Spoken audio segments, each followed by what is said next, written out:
Will Rogers, an icon in American culture, cannot be described by one word or one profession. His career is so amazing because he distinguished himself in so many different areas. Historians have labeled him a humanitarian philosopher.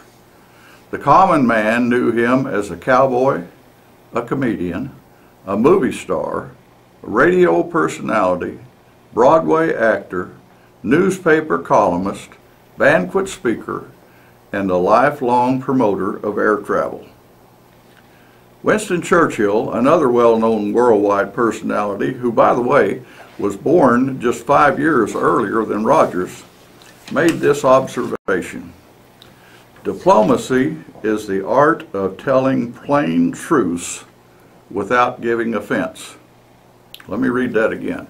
Diplomacy is the art of telling plain truths without giving offense. Now, if this is true, you can add another area of accomplishment for Will, that being of a diplomat, as that is what he did. Perhaps with a little humor or sarcasm added, but he could make his victims smile and love it. It's generally accepted that his name was the most recognizable name of the 1920s and the 1930s in the United States. He was on a first-name basis with presidents and kings. His friendship was sought by politicians of both parties, even though he said he was not a member of an organized political party because he was a Democrat. Notwithstanding his constant poking of fun at Congress, his statue stands in Statuary Hall in our nation's capital. Along that same line, his portrait is featured in our state capitol rotunda, along with Sequoia, Jim Thorpe, and Robert S. Kerr. Pretty tall company. Where did this guy come from, and how was he able to do all this and still be universally liked? Let's investigate this amazing man, and in the process, check out his 2 known visits to our city of McAlester. On November the 4th, 1879, William Penn Adair Rogers was born in the Cherokee Nation of Indian Territory in an area located on the Verdigris River near what is now Oologah.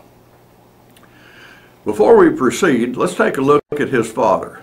His father was named Clement Van Rogers, known by most folks as Clem. Before the Civil War, Clem had arrived in the Cherokee Nation and had become a rancher. His wife, whose maiden name was, listen to this, Mary America Shrimshire. Now, Mary America was her name, just like some girls are named Mary Ann or Mary Elizabeth or something like that. Her name was Mary America, and that's what they called her. Anyway, they began their family in 1861 with the birth of a daughter, Elizabeth. As a cattleman and a trader, Clem had prospered, and he acquired a sizable fortune before the war broke out. Clem sent his wife and daughter to Texas for safety, and he joined the cause of the Confederacy as a cavalry officer. 4 years later, the war was over and Clem returned. His cattle had been driven off. The house was in ruins, and during this time, little Elizabeth had died. So Clem and Mary moved their home and ranch to the Oologah site. They were successful in both the cattle business and the children business, as 3 more children arrived right quick: Sally, Robert, and Maud. And then after a lapse of time, their youngest arrived in the person of William Penn. This was in 1879, and it was 14 years after the end of the war. In later years, Will described his genealogy in this way: "We was mostly European, but they let an Irishman and a Cherokee slip in there some way." Actually, Clem and Mary both had Cherokee blood, and Will was approximately 1/4 Cherokee, and he was always proud of this heritage. He would say, "My folks didn't come over on the Mayflower, they just met the boat." Will's father wanted him to be a rancher. Mary America, his mother, being a gentle, kind, and thoughtful woman, quietly hoped her son would become a preacher. But little Willie just seemed to be happy riding his pony and practicing the rope tricks taught to him by the ranch hands. Let me make an insertion here, a bit out of sequence, about Will and his roping. As a kid, he established a habit of practicing his roping skills every day. Now this amazingly carried over into his adult life, his movie career, and everything. You will see how, as we continue the deal tonight, you will see how this simple thing like that, his skill with the rope, was the primary driver to everything he did and accomplished in life. Will Rogers' education was limited and sporadic. It began in a one-room schoolhouse where most of his classmates were full-blood Indians, Cherokee. As Will said later, I had just enough white blood in me so that they questioned my honesty. Will was not a good student, as he was always restless and preferred spending his time outdoors rather than indoors. He was sent to every school in the area. In his words, I would last 3 or 4 months in each one. We would get as far as the McGuffey's 4th reader, and then I would determine the teacher wouldn't seem to be running the school right, and rather than have the school stop, I'd just generally leave. I take this to mean that he was given the boot in most of these schools. His mother, Mary America, died when he was 10. He was sent to live with his older sister, Sally, and her husband, Tom McSpadden, in Chelsea, where he continued his schooling. In 1897, when Will was 18, he was then sent to Boonville, Missouri, to attend Kemper Military School. He said, I spent 2 years there at that place. 1 year in class and 1 year in the guardhouse. One was as bad as the other, he said. This segment of his education, which by the way was his last, ended as most of the others had. He said he accommodated those folks by leaving. I spent this time on his education as I had heard it was limited, which I certainly found true. And I still wonder how a guy could accomplish all he did in life with an interrupted elementary and secondary schooling, no high school diploma, and certainly no college, and yet he did it. One strain ran throughout his education and actually throughout his life. He was restless.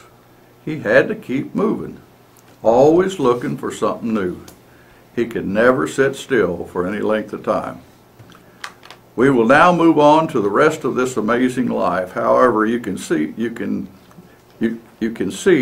he never lost this restlessness.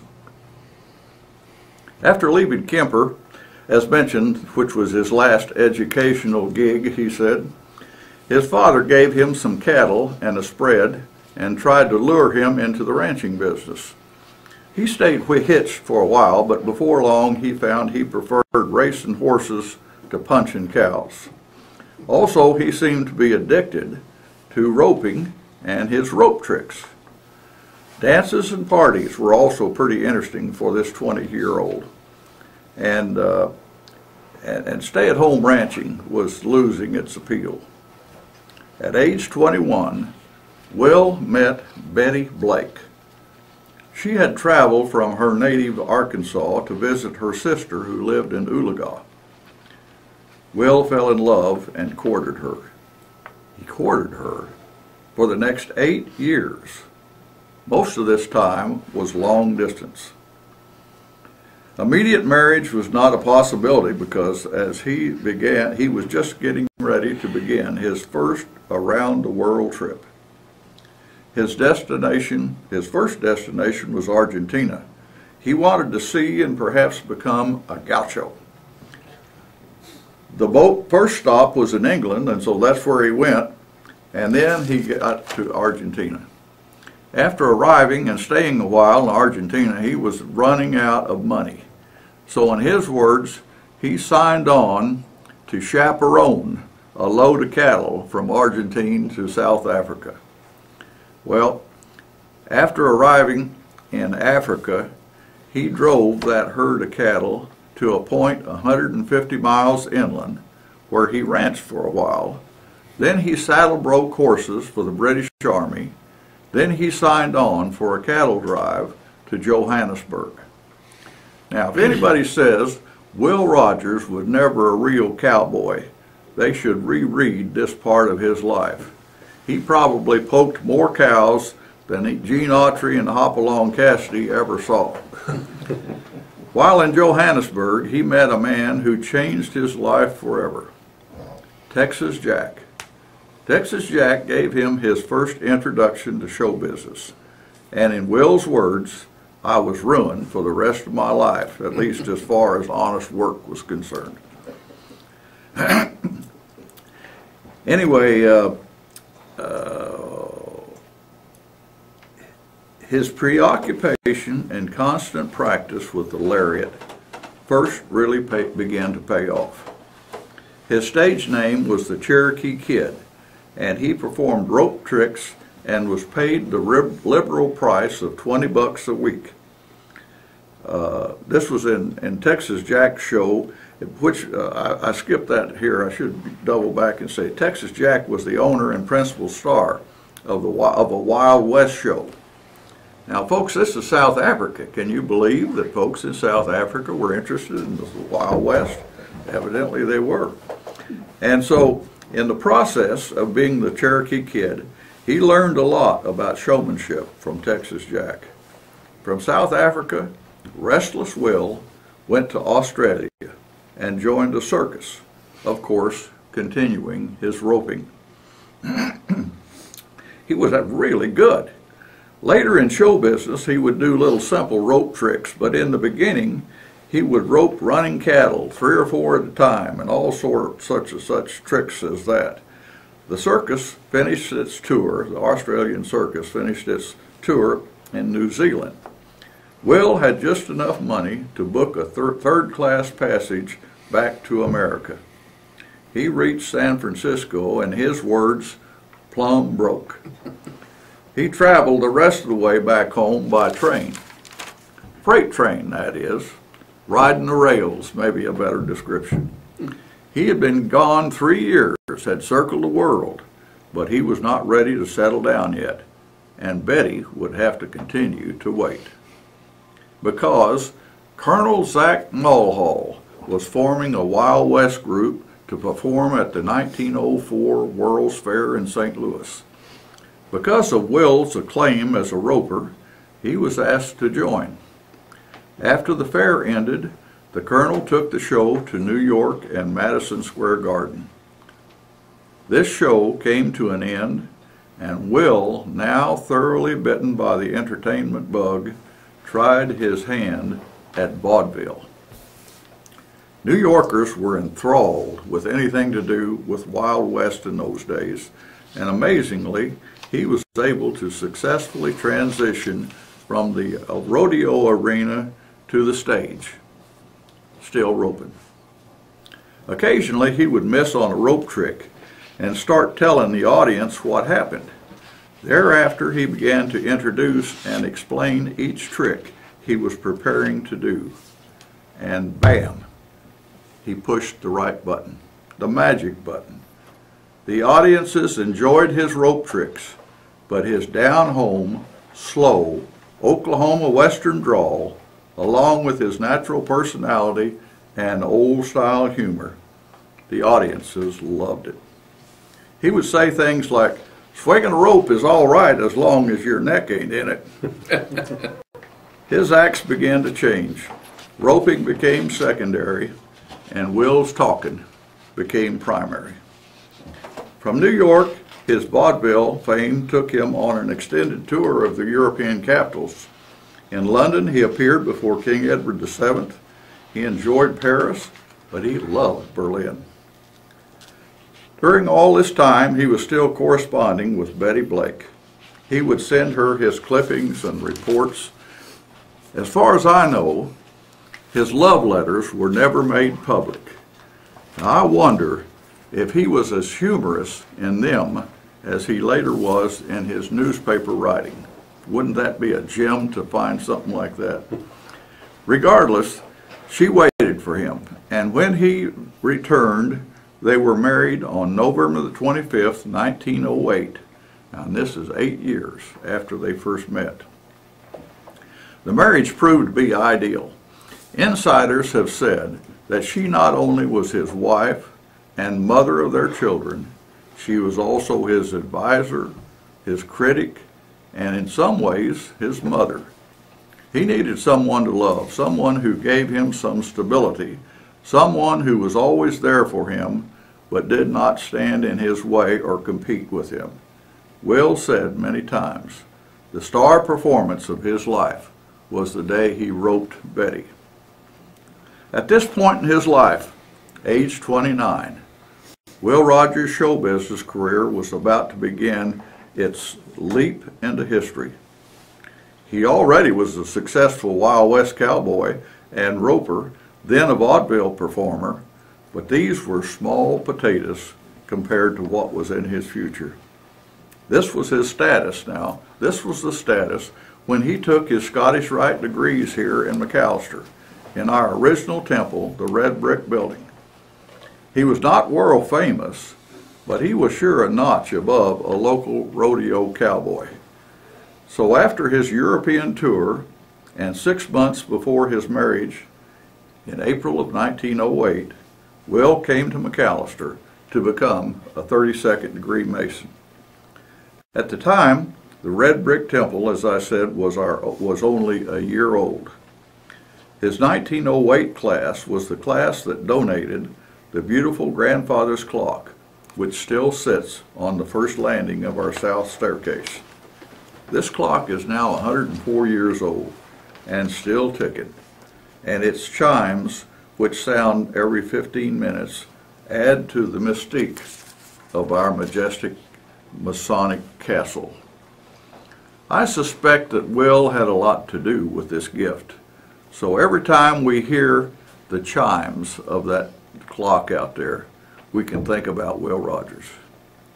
Back to his career, which we will have to cover in whirlwind fashion. Will graduated from vaudeville to his first Broadway show in 1912. 4 years later, his career began to skyrocket when he was invited to perform in the Ziegfeld Follies. He quickly advanced from a Follies act to the star and headliner of the Follies. In 1918, he began his movie career. Now keep in mind, they were still silent movies, which was primarily just slapstick and sight-type gags. These movies were moderately successful. The movies, however, required that he and his family move from New York to California. Now, 1922 was the banner year. That was the year he launched into 3 new areas of entertainment. Can you see this restless streak still alive? First, he began to write a weekly article for a newspaper syndicate, which continued until he died. Second, he was asked to do a radio broadcast, which was a forerunner of his weekly radio talks. People said, back in those days, they said they might miss church on Sunday once in a while, but they never missed Will's radio programs that night on Sunday evening. Now, the third dimension that I mentioned was that he became the most sought after dinner speaker in the nation. For a while, he dropped his New York commitments, that is the Broadway and Follies, and he concentrated his movie making into 4 or 5 months of the year. And then he was free to make nationwide lecture tours on the rest of the year, all of which were highly successful.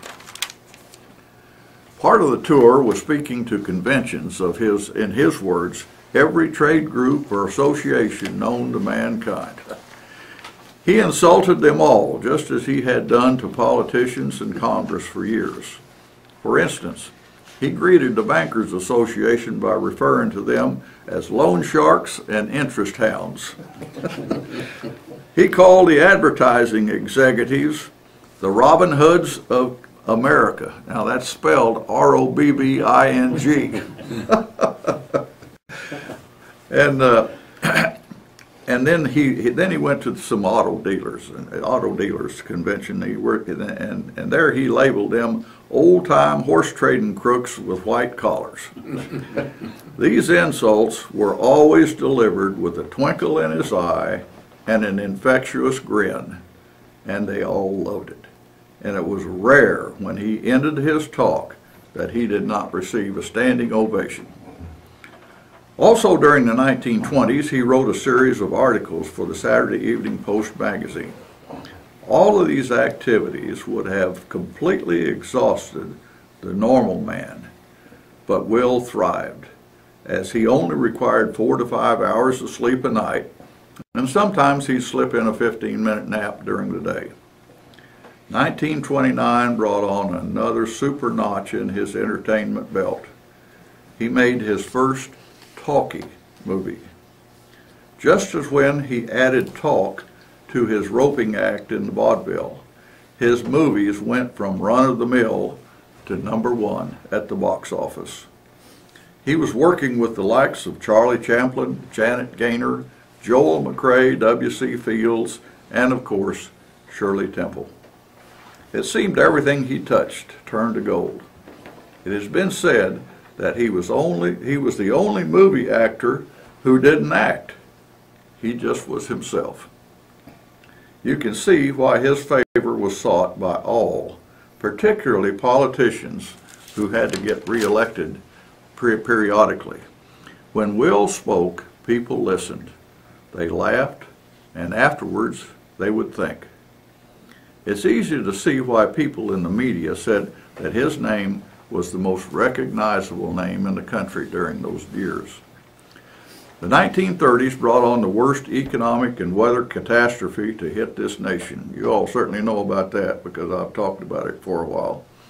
In a talk on the Depression and the Dust Bowl, I mentioned that we had gone from the roaring 20s to the dirty 30s.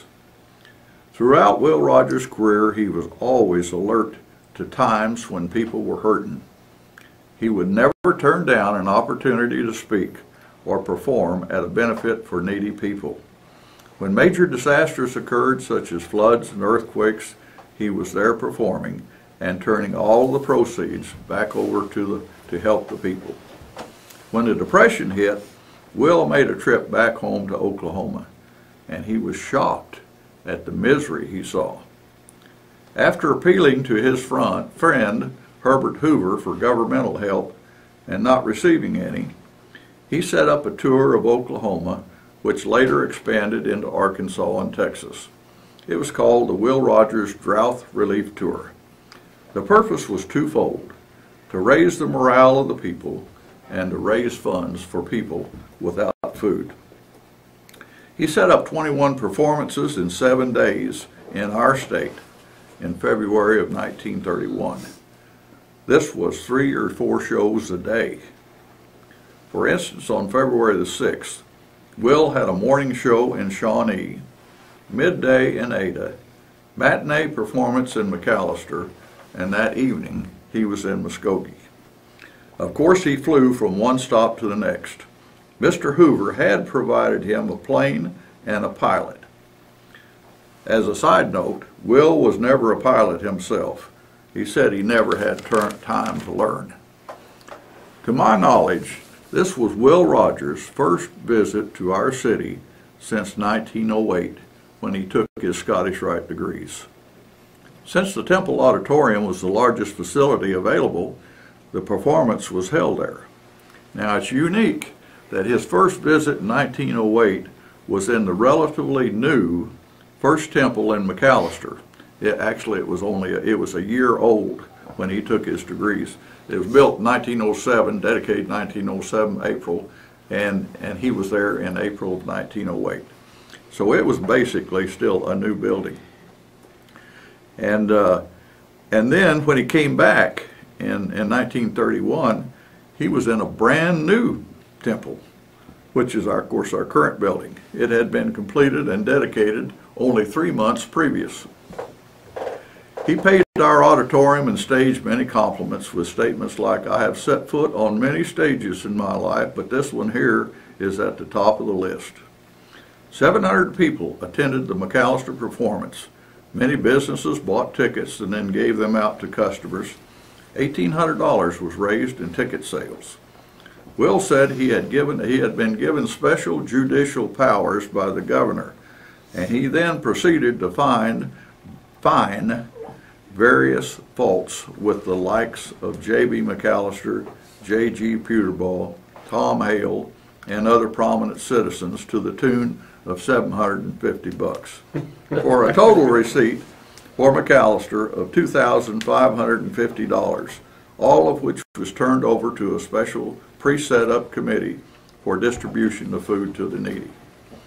The total raised by Will Rogers in Oklahoma on that tour was $83,827, and then counting Arkansas and Texas, the amount rose to over $183,000.